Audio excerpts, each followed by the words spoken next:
types of rules authorized by the statutory text passed by Congress. As the saying goes, Congress does not hide an elephant in a mouse hole, yet the FCC finds a whole herd of them in Section 6506. But even assuming the FCC's implementation of the statute were to satisfy the major questions doctrine, the agency's decision still would not clear all of the constitutional hurdles. As I talked about in my written statement, we would have issues under the non-delegation doctrine, as well as due process. Now, in a set of late round edits, the FCC attempts to fix some of the problems with today's order. But those last minute changes only highlight the arbitrary and capricious nature of the decision making. One example, the order now exempts the Biden administration's signature Internet for All initiative, BEAD, and the FCC's own Universal Service Fund programs from these new rules. Surprise, surprise. The Biden administration doesn't want to live by the same anti-discrimination standard it applies to everyone else. Is this because the Biden administration wants to engage in digital discrimination? Is it because they don't want to promote digital equity?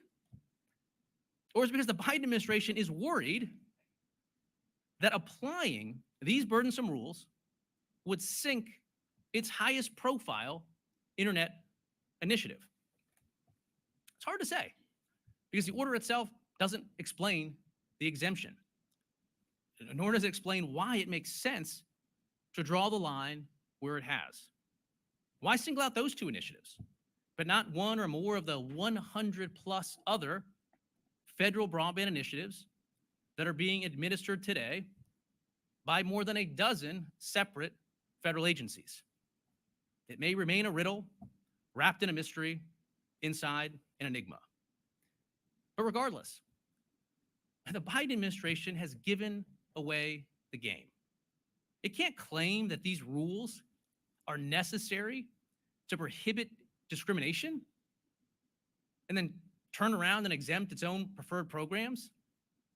It can't claim that these rules won't harm investment in build out and then turn around and exempt the two broadband initiatives where success matters the most politically to the Biden administration. It is obvious to everybody what is going on here. It's not about discrimination. It's about control. Now, I've talked a lot about what's in today's order, but I'd be remiss if I didn't mention something that is not in it, cost-benefit analysis. That may be because the order before us wouldn't fare very well under that type of scrutiny. And instead, the order just asserts that the disparate impact standard will not chill investment. But nowhere is there any analysis of the actual cost imposed by and through the various new legal requirements we adopt today. This doesn't reflect the type of reasoned decision-making required by the APA. What's also missing, an appropriate recognition of the government's own decisions. There's simply no administrable way to look at the current broadband landscape and the government's own hand in producing it and then assign liability to a covered provider. Not even attempting to account for that complex role that the government itself has played certainly provides no such path forward. Of course, it didn't have to be this way. Instead of creating multiple vectors of unnecessary litigation risk, the FCC could have adopted an order that lawfully and faithfully implemented Congress's bipartisan decisions in the Infrastructure Act. And the FCC could have focused on broadband infrastructure deployment, on ensuring that every American has a fair shot at next generation and affordable connectivity. As I indicated at the outset, the theme running through the Biden administration's internet policies isn't one of connectivity or capacity, it's control. Finally, I think we can all agree I need to wrap this up soon. An unsolicited word of advice for industry. I understand the Infrastructure Act included some $65 billion in subsidies for broadband. I get it. It's a lot of money. I understand that lobbyists read Section 6506 before it passed and satisfied themselves that it was a limited and narrow provision. I agree, it was. But I also understand how Washington works. There's no such thing as free money in this town. Or as the Wall Street Journal editorial board put it just last week, industry made a Faustian bargain by supporting this bill. The FCC is now seeking Faust's payment. So for my part, I would simply urge far greater caution going forward. In closing, I remain hopeful that the FCC will correct course sooner or later. I remain hopeful that the Commission will move forward beyond these ideological decisions and toward common sense policies that will deliver wins in the real world. And I very much look forward to voting in favor of those decisions. But today is not one of them, and accordingly, I dissent. Thank you. Commissioner Starks. Yes, thank you, Madam Chairwoman. If you've listened to music at all this past year, you've probably heard the song Fast Car.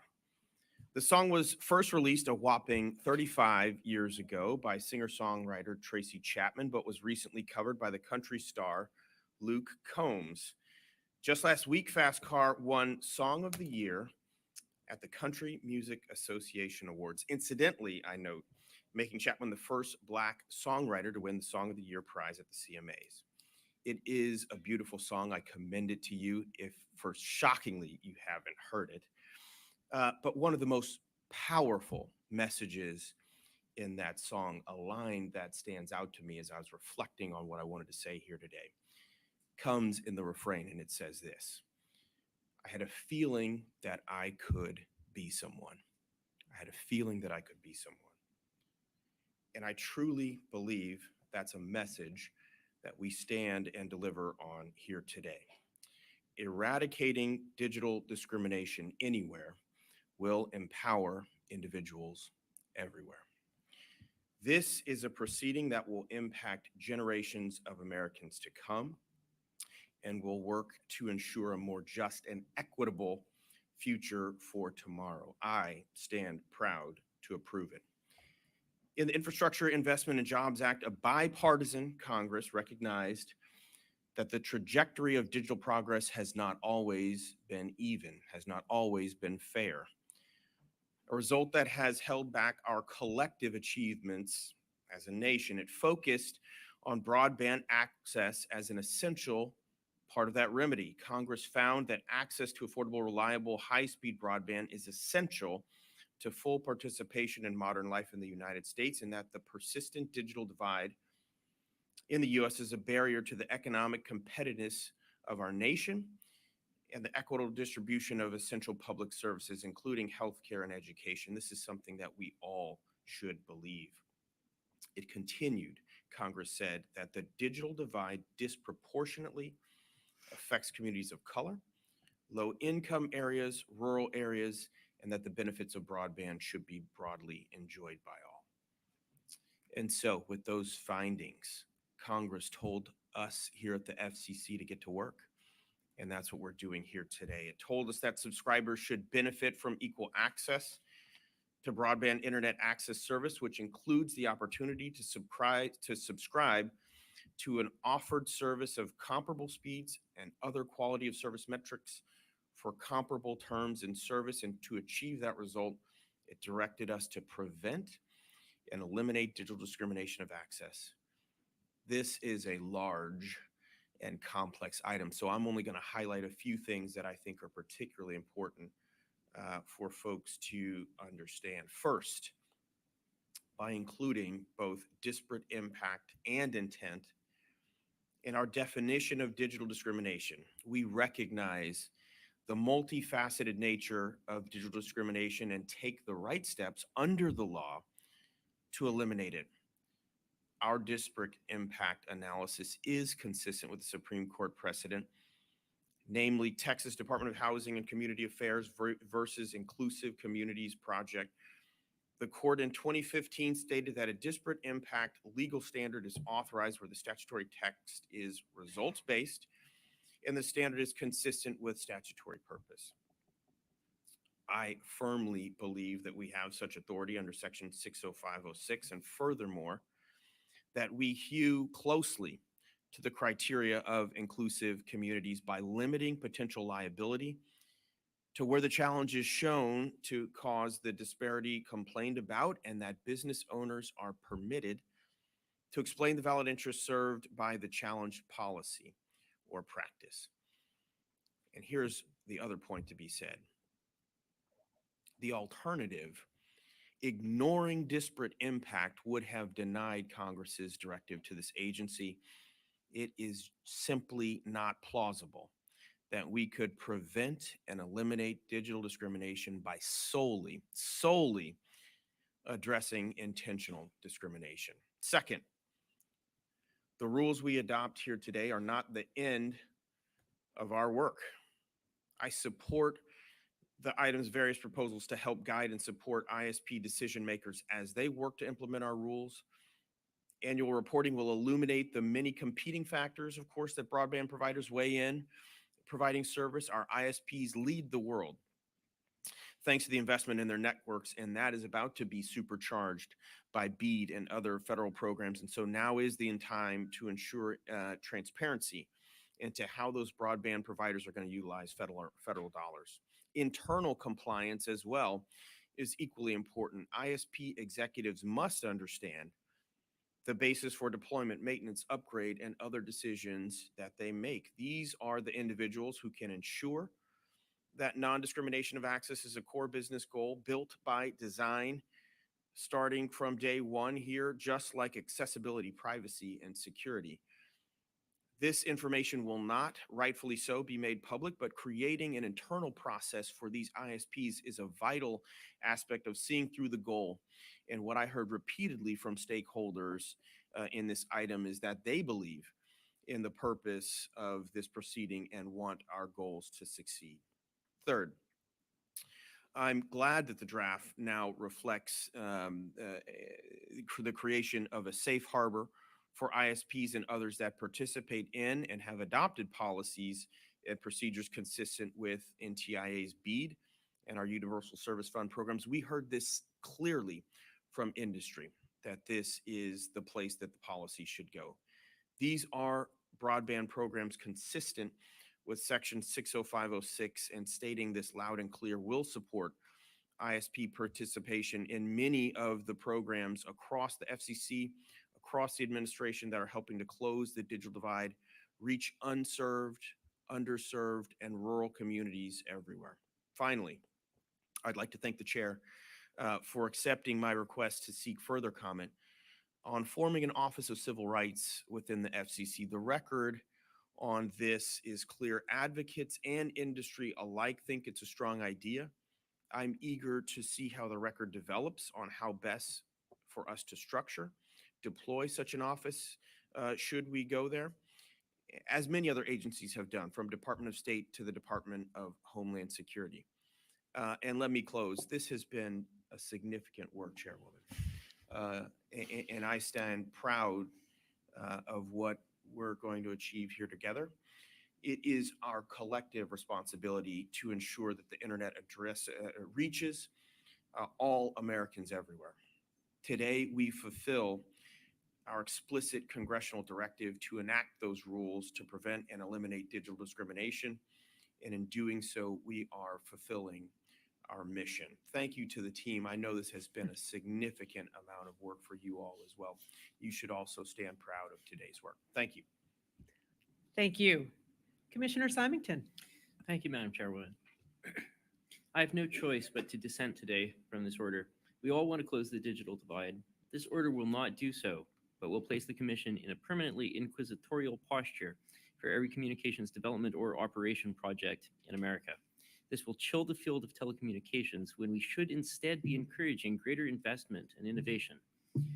Under the digital equity rules that we will be adopting today, every business practice or decision by any company remotely connected to the provision of broadband is prohibited unless any disparate impact is unavoidable due to a vague standard of technical or economic infeasibility. This is an impossible standard to meet or to know if you're in compliance with.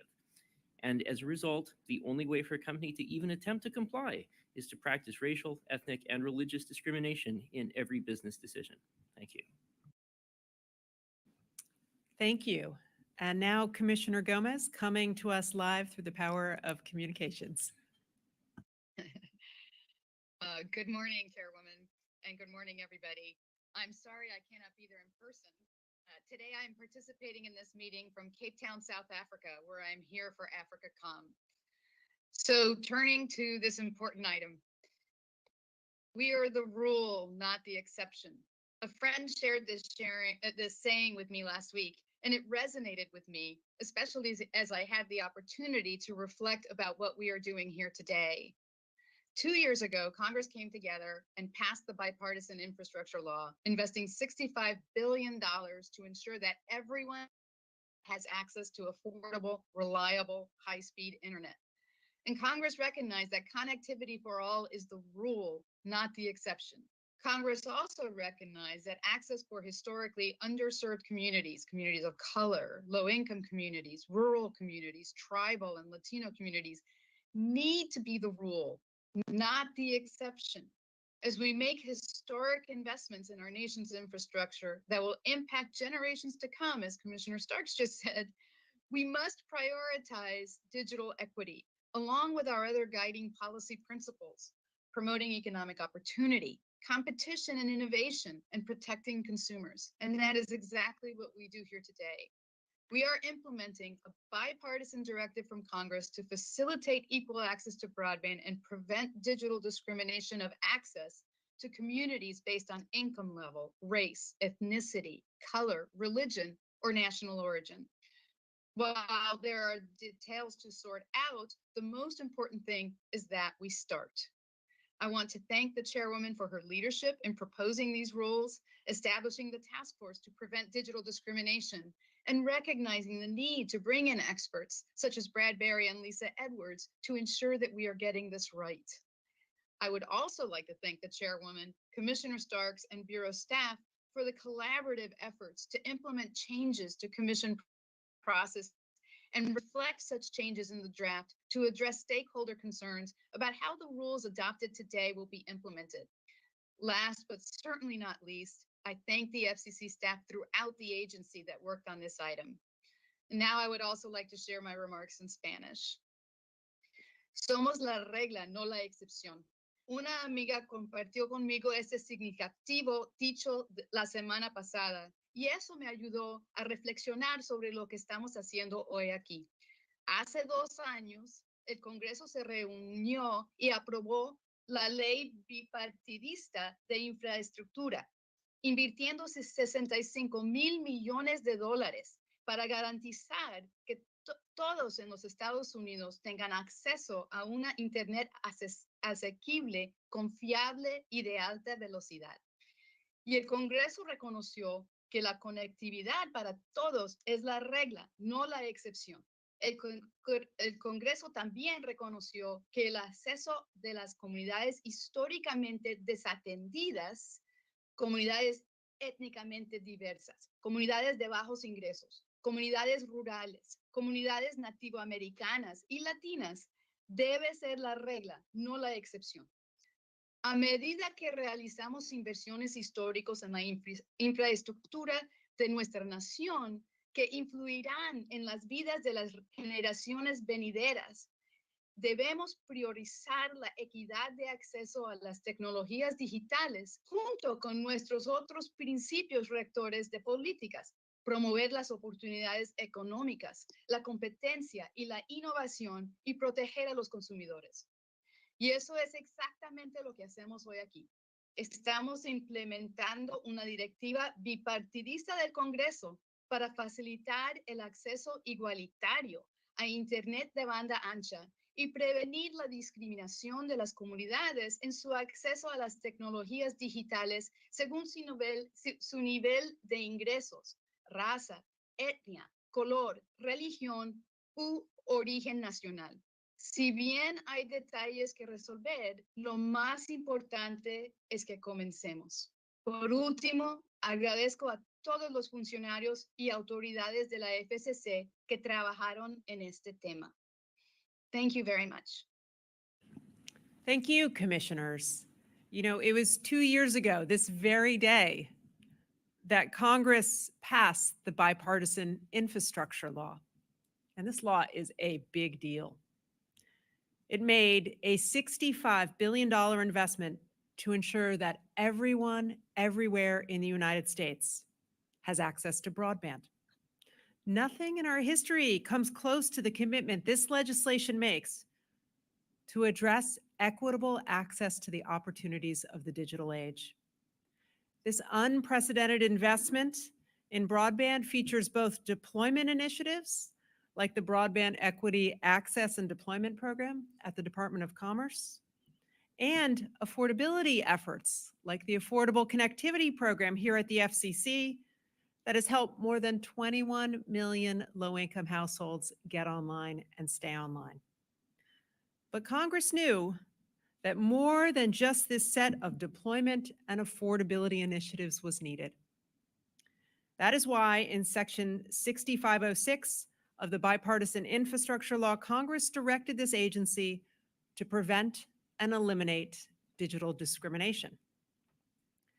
This section is the most definitive statement in the law that our work to close the digital divide is not done until we reach those who are unconnected, underserved, and overlooked. It reads, "It is the policy of the United States that insofar as technically and economically feasible, subscribers should benefit from equal access to broadband." Now, to ensure this happens, Congress directed the FCC to adopt rules to facilitate equal access to broadband internet access service. And what should these rules involve? Well, again, Congress was clear. The law directs us to develop rules preventing digital discrimination of access based on income level, race, ethnicity, color, religion, or national origin, and identifying necessary steps for the Commission take to eliminate discrimination. It needs to be said, this statutory language is powerful. It is also remarkable because it represents the consensus of a bipartisan majority of Congress. And today we give these words meaning. But before we get to the details, let me tell you what we have done over the last 2 years that lead us to this moment here today. We built an extensive record through our rulemaking process. We created the task force to prevent digital discrimination, and they conducted 8 different listening sessions in places far and wide, including Baltimore, Maryland, Los Angeles, California, and Topeka, Kansas. And at every one of them, we were able to learn from the community, listen to people fighting digital discrimination on the ground, and learn about experiences with industry. We also rechartered the Communications Equity and Diversity Council and broadened its lens, looking beyond media to explore diversity and equity access across technology and communications and the full sector. But the only way we were ever going to create rules that prevent and eliminate digital discrimination, really it comes down to this, is we need to hear from everyone who has a role to play, including state, local, and tribal governments, public interest advocates, and providers. So we took it all in. We listened to communities across the country. We read the record from front to back, and it demonstrated that there are gaps in access for low-income, rural, tribal, and minority communities. It showed that the digital divide often tracks the residential redlining that came into existence under the National Housing Act of 1934.